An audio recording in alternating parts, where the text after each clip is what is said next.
একজনে ওই দিন একজনকে এক সাংবাদিক আমাদের এক আলেমে দিনকে জিজ্ঞেস করেছে, আচ্ছা কোরআনে অর্থনীতির কথা কোথায় আছে বলুন তো। আমার প্রথম প্রশ্ন হলো, কোরআনে অর্থনীতির কথা নাই এটা যদি তোমার বিশ্বাস হয় তুমি কাফের। তোমার বিশ্বাসে যদি এই কথা ঢুকে কোরআনে অর্থনীতি নাই তাহলে তুমি কাফের।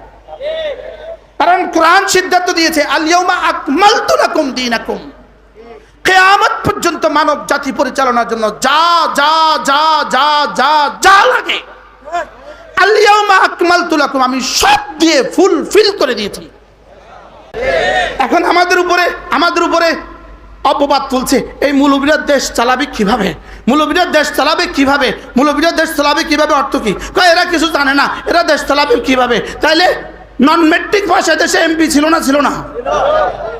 জোরে বলেন না। হ্যাঁ, ক্লাস 1 পর্যন্ত পড়ে নাই, বুখারী শরীফ